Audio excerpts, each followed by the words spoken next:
Episode की शुरुआत में मासुमुने पूरी जल्दी में भागते हुए उस जिम में पहुंचता है जहां क्लास 2A का स्नो वाइट प्ले शुरू हो चुका होता है। और जैसे ही उसकी नजर स्टेज पर पड़ती है वो पूरा शॉक रह जाता है क्योंकि सामने आकी फुल प्रिंसेस मोड में अपनी परफॉर्मेंस दे रही होती है। वो स्टेज पर ऐसे एक्ट कर रही होती है जैसे सच में किसी छोटे से प्यारे घर में पहुंच गई हो और उसकी एक्टिंग सरप्राइजिंगली काफी अच्छी होती है। लेकिन मासुमुने का ध्यान सबसे ज्यादा किसी और ही चीज पर जाता है। उनका पूरा सेटअप, कॉस्ट्यूम, लाइटिंग, सब कुछ उसकी उम्मीद से कई गुना ज्यादा प्रोफेशनल होता है। यहाँ तक कि जिम इतना भरा होता है कि लोगों के लिए खड़े होने की भी जगह नहीं होती। फिर स्टेज पर आके कहती है कि वहाँ बहुत डस्ट है और वो सफाई के लिए मदद मांगती है। जिसके बाद क्लास 2A की बाकी लड़कियां एंट्री मारती हैं जो इस प्ले में ड्वार्फ्स बनी होती हैं। वो सब लड़कियां झाड़ू लेकर डांस करते हुए आती हैं और आकी भी उन्हीं के साथ फुल एनर्जी में डांस करने लगती है। ये देखकर मासुमुने पूरी तरह हैरान रह जाता है। तभी पीछे से नेको आकर उससे पूछती है, क्या तुम्हें लगता है कि हम इन्हें हरा पाएंगे? और मासुमुने बिना सोचे सीधा उसे मना कर देता है और उसे बताता है कि सिर्फ इसलिए नहीं क्योंकि उनके प्ले में स्नो वाइट का रोल एक लड़की कर रही है, बल्कि उनका पूरा कास्ट ही अलग लेवल पे है। तभी पीछे से मारी आ जाती है और उसे गुस्से में सुनाते हुए बोलती है, क्या तुम्हें शो देखकर मजा आ रहा है? मासुमुने तुरंत उससे पूछता है, क्या तुम्हें केनेत्सुगु मिला? लेकिन मारी मना कर देती है। ये सुनकर मासुमुने कंफ्यूज हो जाता है, तो क्या तुम लोगों ने उसे रिप्लेस कर दिया? जिस पर मारी कहती है, प्रॉब्लम ये है कि हमारे क्लास में कोई भी लड़का उसके कॉस्ट्यूम में फिट नहीं हो रहा। मासुमुने अचानक उससे पूछता है, फिर बिना प्रिंस के तुम लोगों ने ये शो आखिर शुरू ही क्यों किया? ये सुनते ही मारी की आंखों में आंसू आ जाते हैं। वो कहती है क्योंकि आकी कभी भी इस शो को कैंसिल करने के बारे में नहीं सोच सकती, इसलिए उसने प्रिंस के बिना ही प्ले शुरू करने का फैसला किया था।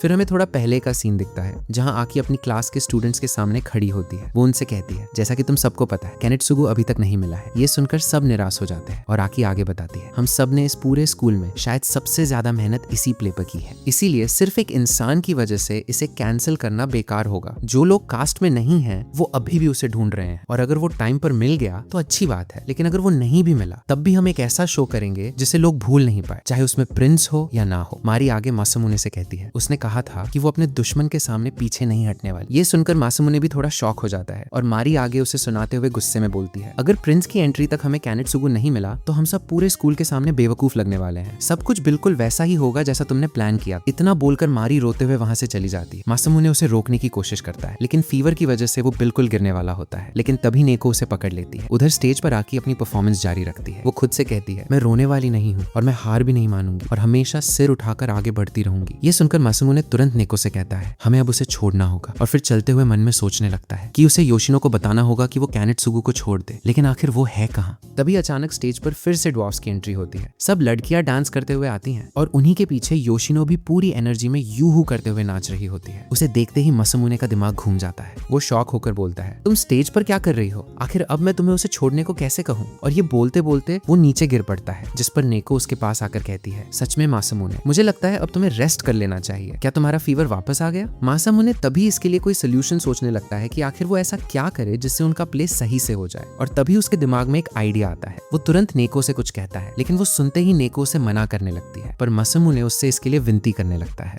ये सुनकर नेको आखिरकार मान जाती है और कहती है ठीक है, वो उसके लिए ये करेगी। और इतना बोलते ही वो जल्दी से वहां से भाग जाती है। फिर मासुमुने मारी के पास जाता है, पर मारी उसे देखते ही फिर से सुनाने लगती है कि आखिर वो अब क्या चाहता है, क्या तुम अब हमारे ऊपर हंसने आए हो? मासुमुने उससे चिल्लाते हुए कहता है कि वो यहाँ इसलिए नहीं आया है और अपने मन में सोचता है कि उसका सर बहुत दर्द कर रहा है। फीवर की वजह से उसकी हालत भी खराब हो चुकी है और उसे ऐसा लग रहा होता है कि वो कभी भी बेहोश हो सकता है। लेकिन फिर भी वो मारी से कहता है, अगर तुम लोग सच में इस प्ले को ऐसे खत्म नहीं होने देना चाहते तो कम से कम मेरी बात सुन लो। इसके बाद स्टेज पर बाकी सारी लड़कियां रोते हुए एक्टिंग करने लगती हैं। वो कहती हैं कि उनकी प्यारी स्नो वाइट अब मर चुकी है। और फिर हमें आकी दिखती है जो फूलों से सजे एक कॉफिन में लेटी होती है। उधर कनेको नरेशन दे रही होती है कि ड्वार्फ्स ने अपनी प्यारी प्रिंसेस स्नो वाइट को फूलों से सजे कॉफिन में रख दिया है। लेकिन यहाँ आकी को समझ आ जाता है कि बाकी लोगों को अभी तक केनेत्सुगु नहीं मिला है। वो अपने मन में कहती है, सच में कितना बेकार है ये सब, इतनी मेहनत, इतना प्रैक्टिस, यहाँ तक कि ये रोना धोना भी, इस सब का आखिर में कोई फायदा नहीं। स्नो वाइट ने जहरीला एप्पल खाया और अब वो कभी वापस नहीं उठेगी। वैसे शायद यही ज्यादा रियलिस्टिक एंडिंग है। तभी आकी को अपना पास्ट याद आता है, उस अगले सुबह का जब उसने मासुमुने को पिग्स फुट कहकर रिजेक्ट किया था। उसके अगले दिन सुबह आकी उसी जगह पर वापस आती है और वहां पड़ा वो फूलों का गुलदस्ता उठाती है जो मासुमुने वहीं छोड़कर चला गया था। फिर वो उसी गार्डन में बैठकर उसका इंतजार करने लगती है। धीरे धीरे सुबह से दोपहर हो जाती है और दोपहर से शाम, लेकिन मासुमुने वापस नहीं आता। दूसरी तरफ योशिनो छुपकर ये सब देख रही होती है। फिर प्रेजेंट में आकी अपने मन में कहती है, तुम किसी प्रिंस के भरोसे नहीं रह सकते कि वो तुम्हें बचाने आएगा। शायद इस सब का यही मतलब है। लेकिन तभी मासामुने अपने प्रिंस के आउटफिट में वहां एंट्री मारता है। वो एक्टिंग करते हुए कहता है, क्या मैं कोई सपना देख रहा हूँ? मैंने कभी सोचा भी नहीं था कि मुझे यहाँ ऐसा कॉफिन मिलेगा। और जैसे ही आकी उसकी आवाज सुनती है, उसकी अचानक अचानक से आंखें खुल जाती हैं। दूसरी तरफ जिम के बाहर नेको खड़ी होती है, लेकिन तभी वहाँ फ्यूटाबा और कोजुरो भागते हुए आते हैं। वो उससे पूछते हैं कि क्या मासुमुने अंदर है, जिस पर नेको बिना कुछ बोले सीधे दरवाजा खोल देती है और उन्हें स्टेज पर खड़ा मासुमुने दिखाई देता है। ये देखकर फ्यूटाबा पूरी शॉक हो जाती है। आखिर वो क्लास ए के प्ले में कर क्या रहा है। उधर मासुमुने की हालत खराब हो रही होती है क्योंकि सब लोग उसी को घूर रहे होते हैं और उसे पसीने भी छूट रहे होते हैं। तभी हमें थोड़ा पहले का सीन दिखता है जब मासुमुने मारी से बात कर रहा होता है। वो उससे कहता है कि वो कैनेटसुगु की जगह उनके शो में प्रिंस का रोल करेगा और ये भी कहता है कि वो इस प्ले की एंडिंग खराब नहीं होने देगा। ये सुनते ही मारी पूरी शॉक हो जाती है। वो उससे कहती है, तुम्हें अंदाजा भी है, तुम क्या बोल रहे हो? तुम्हें पता है कि तुम और मैं यहाँ दुश्मन है। तुम हमेशा से चाहते थे कि तुम्हारा प्ले हमारे वाले को हरा दे ताकि तुम ये कंपटीशन जीत सको। क्या मैं गलत हूँ? जिस पर मासुमुने कहता है कि वो चाहता तो यही था, लेकिन अब वो इतनी मेहनत से बने इस शानदार शो को ऐसे बर्बाद होते नहीं देख सका। तभी मासुमुने आगे एक्ट करते हुए कहता है, प्यारे जंगल के लोगों, घबराओ मत और मुझे बताओ कि आखिर यहाँ क्या हुआ है। लेकिन ये बोलते हुए सामने सबके ऑकवर्ड चेहरे देखकर वो मन ही मन उन्हें उसका साथ देने को कहता है। तभी ड्वार्फ्स बनी लड़कियां उसकी बात समझ जाती हैं और जल्दी से एक्टिंग जारी रखते हुए कहती हैं कि उनकी प्यारी स्नो वाइट अब इस दुनिया में नहीं रही। ये सुनकर मासुमुने के चेहरे पर हल्की स्माइल आ जाती है। उसे समझ आ जाता है कि उन्होंने उसका साथ देना शुरू कर दिया है और जैसे ही मासुमुने आगे एक्टिंग करने जाता है वो अचानक नीचे गिर पड़ता है, जिससे वहां मौजूद सभी लोग शॉक होकर उसे देखने लगते हैं। लेकिन ड्वार्फ्स बनी लड़कियां जल्दी से सिचुएशन संभाल लेती हैं और उससे पूछती हैं, प्रिंस क्या आप ठीक हैं? फिर वो उसे उठने में मदद करती हैं, जिस पर मासुमुने हंसते हुए कहता है कि वो बस अपनी लंबी जर्नी की वजह से थोड़ा थक गया है। तभी मारी उसे देखकर बोलती है, ये प्रिंस इतना कमजोर क्यों है? और तभी पीछे से किबा आकर उसे बताती है कि उसे सर्दी है और शायद काफी तेज फीवर भी। ये सुनकर मारी कहती है, उसे तो लगा था कि वो जानबूझकर उनका प्ले खराब कर रहा है। तभी मासुमुने किसी तरह उठकर आगे बढ़ने की कोशिश करता है, लेकिन फीवर की वजह से वो ठीक से चल भी नहीं पा रहा होता। और तभी पीछे से योशिनो एंट्री मारते हुए कहती है, लगता है आपके सफर ने आपको काफी थका दिया है प्रिंस। ये सुनकर मासुमुने पीछे मुड़कर उसे थैंक्स बोलता है, लेकिन योशिनो उसे गुस्से से घूर रही होती है और उसे इसके लिए बाद में मिलने को कहती है, जिसे देखकर मासुमुने का फेस उतर जाता है। योशिनो फिर उसे हल्का सा धक्का देती है, जिससे मासुमुने किसी तरह लड़खड़ाते हुए आकी के कॉफिन तक पहुंच जाता है और मन ही मन कहता है कि उसे बस अपना डायलॉग बोलना है, फिर किसी तरह वो किस वाला सीन पूरा करना है और उसके बाद जाकर आराम से बेड पर सो जाना है। उधर आकी भी मन ही मन उसे जल्दी करने को बोल रही होती है क्योंकि उसके हिसाब से बस प्रिटेंड करना है कि वो उसे किस कर रहा है और फिर प्ले खत्म हो जाएगा। तभी मासुमुने अपना डायलॉग बोलता है, क्या खूबसूरत प्रिंसेस है, ऐसा लग रहा है जैसे ये बस सो रही हो। लेकिन दूसरी तरफ उसका फीवर और भी बढ़ चुका होता है। उसे अचानक से चक्कर आने लगते हैं और जैसे ही वो आकी को उठाता है पूरा जिम शर्म से लाल हो जाता है क्योंकि वो एक्टिंग नहीं बल्कि सच में आकी को किस कर देता है। लेकिन किस करते ही मासुमुने वहीं बेहोश हो जाता है और जब वो आकी को छोड़ता नहीं है तो आकी गुस्से में उसे जोरदार पंच मार देती है, जिससे मासुमुने दूर जाकर गिरता है। तभी योशिनो जोर से चिल्लाती है, स्नो वाइट वापस जिंदा हो गई। और बाकी सारी लड़कियां भी खुश होकर वही चिल्लाने लगती हैं और भागते हुए आकी के पास जाने लगती हैं। फिर आखिर में कनेको अपनी नरेशन के साथ प्ले खत्म कर देती है और नेको के साथ ही जिम में सारे लोग जोर से ताली बजाने लगते हैं और तभी वहां भागते हुए कैनेटसुगु भी आ जाता है। इसके बाद सब लोग एक कैरियोके पार्टी में होते हैं जहां कनेको सबको बताती है कि पॉपुलैरिटी पोल के हिसाब से क्लास 2A का स्नो वाइट प्ले जीत चुका है क्योंकि क्लास 2B को अपना प्ले कैंसिल करना पड़ा था, इसलिए टेक्निकली वही लोग हार गए और इसी के साथ इस कंपटीशन का विनर क्लास 2A बन जाता है। फिर कनेको आगे अनाउंस करती है कि बेस्ट हीरो और हीरोइन का अवार्ड मासुमुने और आकी को मिला है। लेकिन ये सुनते ही फुताबा भड़क जाती है। वो कहती है कि ये बिल्कुल अनफेयर है क्योंकि क्लास A सिर्फ इसलिए अपना शो पूरा कर पाई क्योंकि मासुमुने बिना बताए उनके प्ले में घुस गया था और उसके बाद सीधा नर्स ऑफिस पहुंच गया था। फिर वो रोते हुए कहती है, मेरी स्क्रिप्ट पूरी तरह बर्बाद हो गई, जिस पर मासुमुने उससे तुरंत माफी मांगता है। तभी कैनेटसुगु कहता है कि उसने फ्यूटाबा को ऑफर किया था कि वो उनके प्ले में प्रिंस का रोल कर सकता है, लेकिन ये सुनते ही फ्यूटाबा उसे बड़े फनी अंदाज में मना कर दी थी। पेयरिंग की इंपॉर्टेंस को इतनी हल्के में मत लो। फिर वो कैनेटसुगु को पूरी सीरियस होकर बोलती है, कोजुरो के साथ मासुमुने के अलावा कोई और अच्छा नहीं लग सकता। तभी आकी कहती है, कुछ भी हो लेकिन मुझे ये बताओ कि इतने सारे लोग इस छोटी सी जगह में आखिर क्यों इकट्ठा हुए हैं। जिस पर फ्यूटाबा उसे बताती है कि वो लोग यहाँ आफ्टर पार्टी करने वाले हैं। लेकिन तभी कनेको माहौल को देखते हुए कहती है, क्यों ना कल्चरल फेस्टिवल वाली राइवलरी का फैसला अब एक सॉन्ग बैटल से किया जाए क्योंकि वहां अभी दोनों क्लासेस के लोग मौजूद हैं। लेकिन आकी नेको को मासुमुने के बगल में बैठा देखकर बोलती है,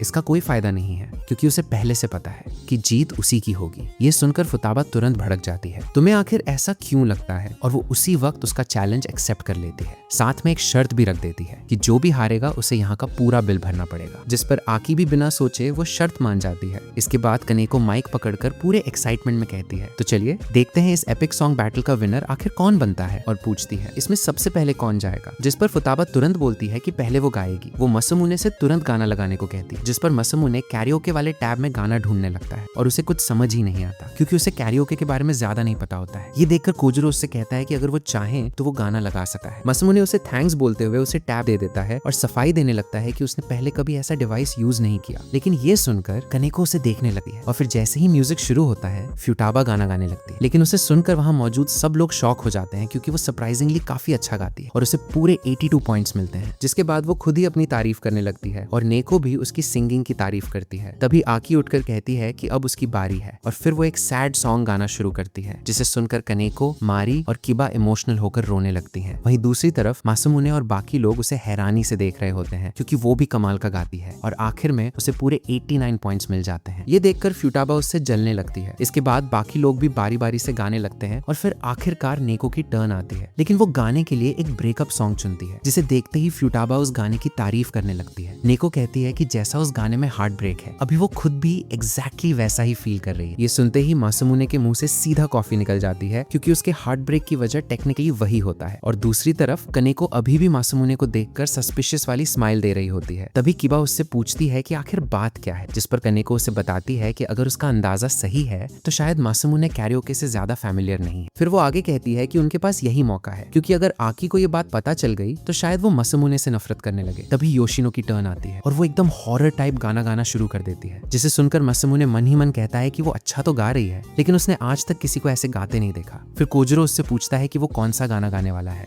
लेकिन मासुमुने तुरंत बहाना बनाकर वॉशरूम चला जाता है और जैसे ही वो बाहर निकलता है वहाँ कीबा और कनेको पहले से उसका इंतजार कर रही होती हैं, जो उससे कहती हैं अगर तुम इसलिए भाग रहे हो ताकि आकी को पता ना चले कि तुम कितने बेकार हो तो अब बहुत देर हो चुकी है। ये सुनकर मासुमुने कंफ्यूज होकर उनसे पूछता है कि आखिर उनका मतलब क्या है, जिस पर वो कहती हैं कि वो बस उसे गाते हुए देखना चाहती हैं। लेकिन तभी उनके पीछे से आकी आ जाती है और उन दोनों से पूछती है कि वो लोग यहाँ क्या कर रही हैं। फिर वो उन्हें सुनाते हुए कहती है कि दूसरे कंटेस्टेंट को पहले से इंटिमिडेट करना गलत बात है। ये सुनते ही कनेको और कीबा तुरंत माफी मांगने लगती हैं और आकी उन्हें वापस कारियोके रूम में जाने को बोल देती है। उनके जाते ही मासुमुने उसे थैंक्स बोलता है और फिर मन ही मन सोचने लगता है क्या इसने अभी मेरी साइड ली। ये दोनों को रोकने के लिए बाहर तक आ गई, लेकिन तभी आकी तुरंत उसे एटीट्यूड में बोलती है कि उसे उसका थैंक यू नहीं चाहिए। ये सुनते ही मासुमुने के सारे डिल्यूजन्स खत्म हो जाते हैं और वो मन में कहता है शायद मैं ज्यादा ही सोच रहा था। इसके बाद वो दोनों भी वापस कैरियोके रूम में आ जाते हैं और तभी कोई अचानक आकी के फेवरेट एनिमे का ओपनिंग सॉन्ग लगा देता है जिसे सुनते ही आकी तुरंत पूछती है ये गाना किसने लगाया और नेको कैजुअली बताती है कि उसने लगाया है। ये सुनते ही आकी खुद को गाने से रोक नहीं पाती और तुरंत माइक उठाने लगती है, लेकिन तभी नेको उससे वो माइक मांग लेती है और आकी मजबूरी में माइक उसे देने लगती है, जिसे देखकर मासुमुने मन में कहता है ये काफी गुस्सा लग रही है। लेकिन नेको उसे भी अपने साथ गाने के लिए इन्वाइट करती है, जिसे सुनते ही आकी तुरंत मान जाती है और दोनों मिलकर वो ओपनिंग सॉन्ग गाने लगती हैं और उन्हें साथ में गाते देखकर वहाँ सबके चेहरे पे स्माइल आ जाती है क्योंकि दोनों की सिंगिंग भी अच्छी होती है और उनकी वाइब भी काफी मैच कर रही होती है। फिर जैसे ही उनका गाना खत्म होता है सब लोग जोर जोर से उनके लिए ताली बजाने लगते हैं। इसके बाद आकी हैंडशेक करने के लिए अपना हाथ आगे बढ़ाती है और उस एनिमे के कैरेक्टर की तारीफ करते हुए कहती है कि वही बेस्ट गर्ल है। लेकिन नेको भी हाथ आगे बढ़ाते हुए बोलती है कि नहीं, दूसरी वाली कैरेक्टर बेस्ट गर्ल है। और फिर दोनों बिना हैंडशेक किए ही अपना हाथ वापस खींच लेती हैं, जिसके बाद आकी हंसते हुए कहती है लगता है हम दोनों एक दूसरे से नफरत करना बंद नहीं कर सकते। और नेको भी हंसने लगती है। ये देखकर मासुमुने मन ही मन कहता है ये दोनों कभी नहीं बदलने वाली। तभी कोजुरो मासुमुने को याद दिलाता है कि अब सिर्फ उसी का गाना बाकी है और ये सुनते ही मासुमुने का फेस उतर जाता है। फिर फुताबा उससे पूछती है कि आखिर वो कौन सा गाना गाने वाला है, लेकिन उसके बाद हमें सीधा नेक्स्ट सीन दिखता है जहाँ योशिनो किसी को फोन करके मदद मांग रही होती है और फिर वहीं बेहोश हो जाती है क्योंकि मासुमुने ने इतना खतरनाक गाना गाया होता है कि उसे सुनकर सब बेहोश हो चुके होते हैं। इसके बाद मासुमुने शर्मिंदगी में कहता है ये तो काफी शर्मनाक था, क्या मैंने अच्छा गाया? और जब वो स्क्रीन की तरफ देखता है तो वहाँ उसे कोई स्कोर ही नहीं मिलता, बस इतना दिख रहा होता है कि गाते गाते उसकी 15 कैलोरीज बर्न हो गई हैं। फिर शाम के टाइम मासुमुने और आकी एक पार्क में बेंच पर बैठे होते हैं और आकी अभी भी अपने कान पकड़े बैठी होती है क्योंकि मासुमुने की सिंगिंग ने उसका दिमाग हिला दिया था। तभी मासुमुने कहता है कि उसे नहीं पता था गाना गाकर भी इतनी कैलोरीज बर्न की जा सकती हैं और आकी से पूछता है वैसे